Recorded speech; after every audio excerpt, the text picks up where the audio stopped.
data on the web. A lot of governments have made great strides, but there is a long way to go, and there are some forces pushing back, trying to reclaim control, trying to stop the population getting at the data about their own country for free in using standards on the web. So I've given lots of talks about that. You can find them online. If you are looking at an electoral candidate in an upcoming election in any country, do look at what they say about open data. Get them to make a commitment before the election to putting that data out there. You might even get people before the election to make a commitment to open data on the basis that they can make the commitment, and if they lose the election, then at least they will be able to see what the next government is up to after the election. So in general, but openness is a very good idea. It's very good for not just for government transparency, but for the economic health of the country, just having access to that valuable resource.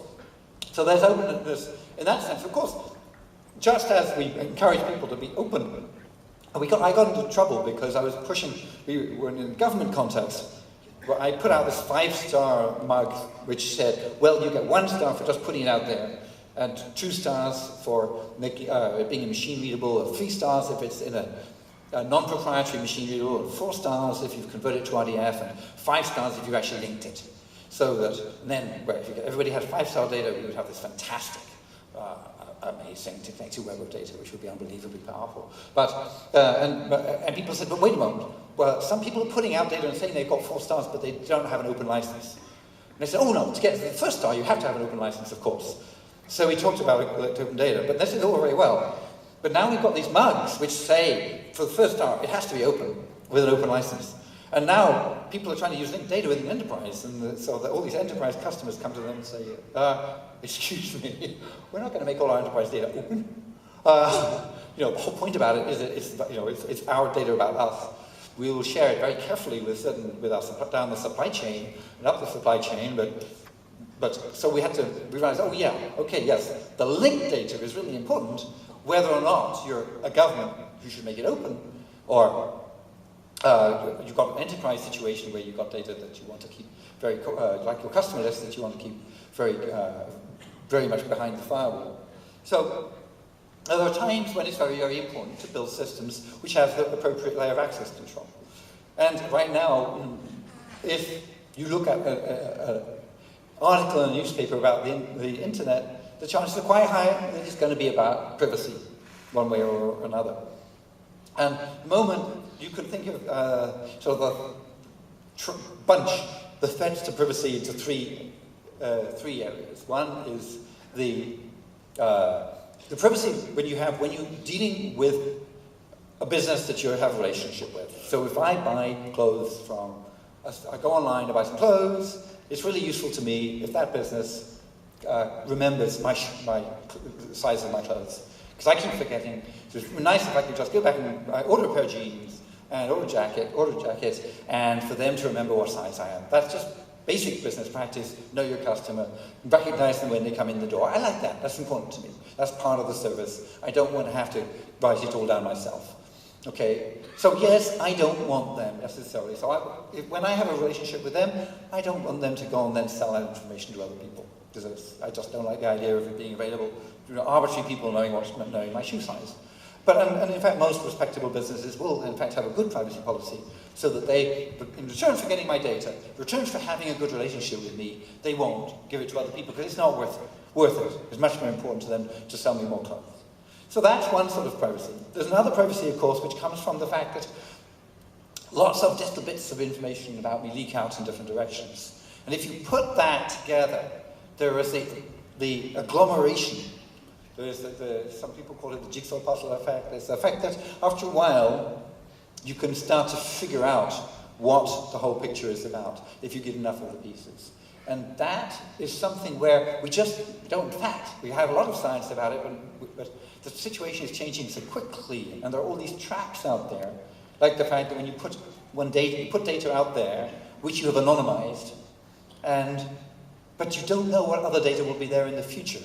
And in fact, somebody else releases some data, which is public, and it actually allows somebody else, a third party, to put 2 and 2 together and completely identify those people. And so because you never know what data is going to be available in the future, which might allow people to correlate with your data, then in a way it's impossible to ever really know that your data you will be put out there will be really anonymized. So you always have to, there's always a bit of a risk. And so there's a lot of science involved in that. And in general, out there when it comes to sort of policy, it means that it's very difficult to, if all these little bits of data are going to find their way through the system, very, very difficult to control your privacy by saying, no, I'm not going to tell you this thing.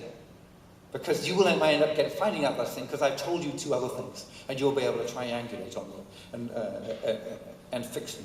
So there's that. So there's the threat to privacy from inference, if you like, in a very, very large set of big data.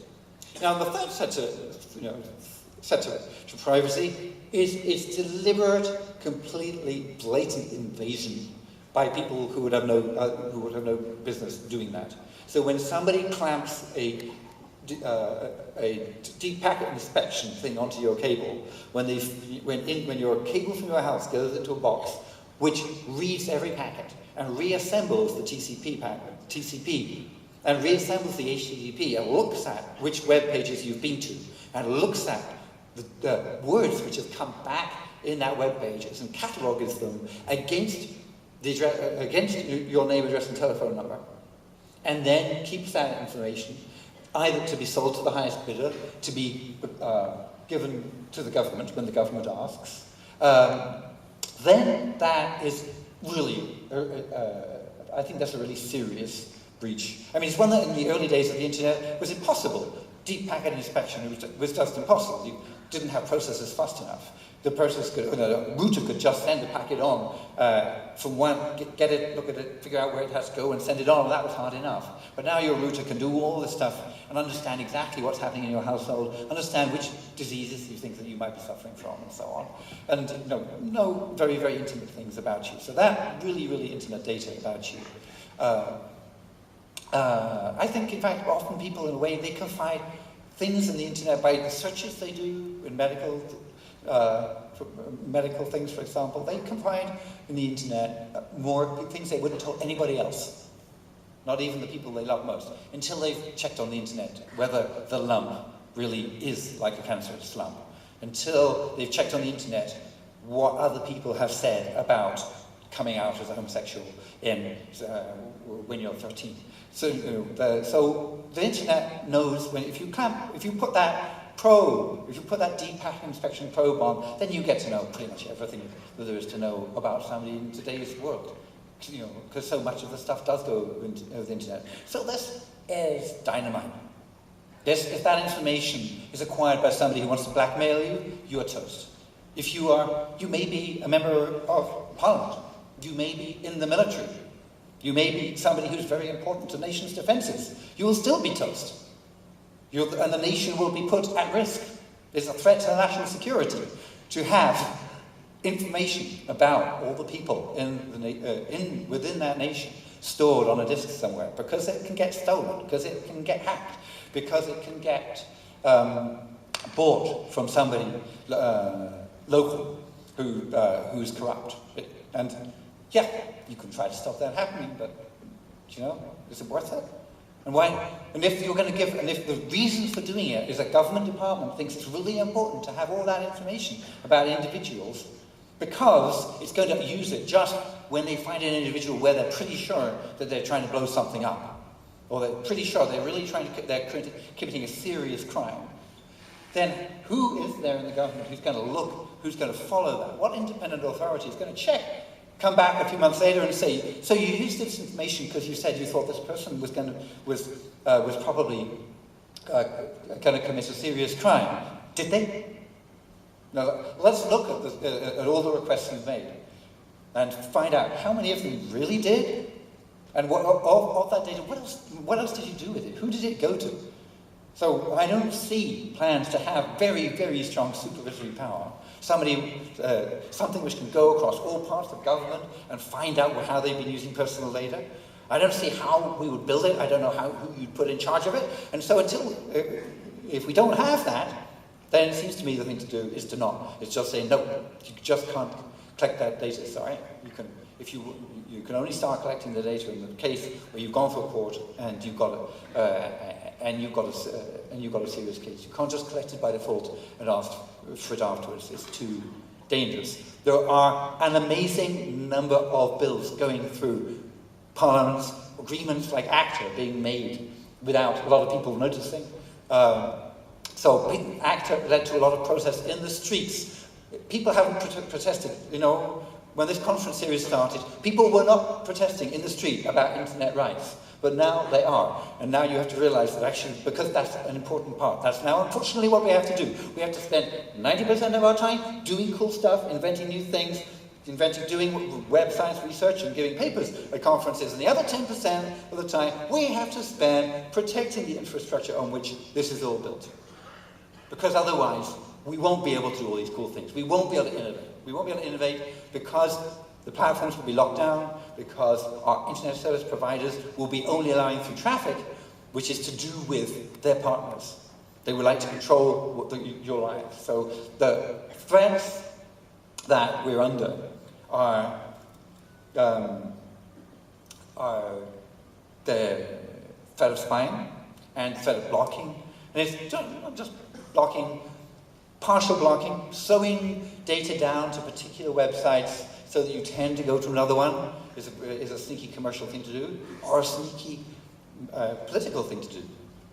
Some pretty sneaky political Twitter bombing that's been done in the past over elections. So don't think that that people making elections will be any more scrupulous than people who are doing advertising. Advertisers will use all kinds of ways to try to get you to try and figure out who you are and get you to buy something. People will do all kinds of things to figure out what it is that you like and convince you that a given candidate will provide you with exactly that.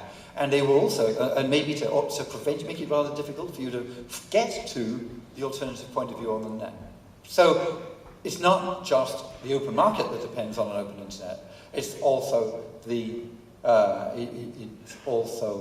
democracy depends on an open internet. I think just human discourse depends on an open internet. Being able to go out there and connect to whoever we want, what I call net neutrality. If I've got an connection to the net and you've got a connection to the net, certain speed, then we can communicate at that speed. We've paid for it. There's no discrimination. So these things are attacked in all kinds of ways. Nowadays, the UK government is now proposing to put into their plans, which in UK are put into the Queen's speech, their plans are that the Queen's speech should say that there will be a new bill which will effectively attack these rights. The Americans have come out with CISPA, C-I-S-P-A. Find it on the web. Go on, if you're in the US, then go and fill in a petition. If necessary, go out in the streets and be active. We have to be alert. These things happen very quickly. They don't happen at the time scales of reviewing papers. You have to and writing papers and doing research. They happen at the time scales of Twitter. You have to know somebody who's on Twitter. Be on Twitter. We'll see when it happens. See when there's a gathering near you, when you can get out into the streets and complain that you're the source of the world which you think is essential to a civilized life, essential to democracy, is being threatened. And so that